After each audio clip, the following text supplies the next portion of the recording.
so I feel a bit obligated to talk about France. It was really fun, really. Okay, one thing though. Every meal is like super important in France, except for breakfast for some reason. For lunch and dinner, everyone sat down together as a family and talked. But for breakfast, they were just like, here's a croissant. Okay, let's go. I mean, breakfast is only the most important meal of their day. And I was going to make a joke about how they have an entire aisle of cheese in the grocery store, but I realized back home we have an entire aisle for candy and ice cream. So whatever. We went to the Louvre, which was like so amazing. They had really cool art by famous people. They had the famous statue with no arms. They had these really fancy rooms because apparently people used to live here. And probably the most famous painting in the world, the Mona Lisa. That room was super crowded. And right behind the Mona Lisa, there was this super tall painting that probably took 20 years to make. The picture frame was as wide as my body. But were people crowded around this one taking pictures? No. I don't even know what this one's called.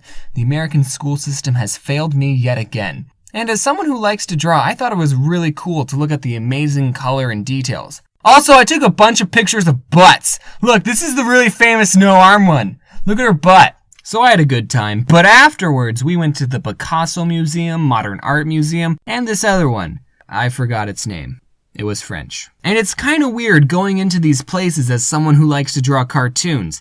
Oh, I like the colors. They're pretty neat. And oh, putting the face on the side of the head. That's an interesting design. But I kind of have to draw the line somewhere, Picasso. I mean, just look at this. Why is it framed? Someone framed this. And Picasso was a good artist. Shoot, he's better than me. So why did they go with this stuff to hang up? Would you call this his best work? It's not just Picasso. Look at the modern art museums. My favorite piece was the painting of a black ring. In fact, I loved it so much that I drew over it in my phone and probably spent more time and thought than the actual artist. I'm not saying the more real a painting looks, the more artsy it is. Wait, yes I am. I mean, look at my drawings. No, seriously, look at them. Their heads are super round and they're so white they can't dance. If I entered an art contest against Leonardo da Vinci, he would win because his stuff took talent. It's not easy to draw something that looks exactly like it does in real life. But cartoons? They're easy. They're so easy. And I know I'm leaving out paintings with color schemes and forms. And after seeing this, I've come up with something called the Keith Haring Principle to help people like me better understand modern art. In the late 70s, a man named Keith Haring drew graffiti in subway stations and had sort of a unique design. Whenever he started to draw graffiti, he never thought about what the finished product was going to be. He just drew whatever he felt like. He ended up making thousands of them, and people started to notice his unique characters. Soon he got more and more famous and popular. Now he's at the point where you can buy t-shirts and mugs of his drawings, and I think that's really cool. They're interesting designs, and I would wear them. Do they belong in a museum? No.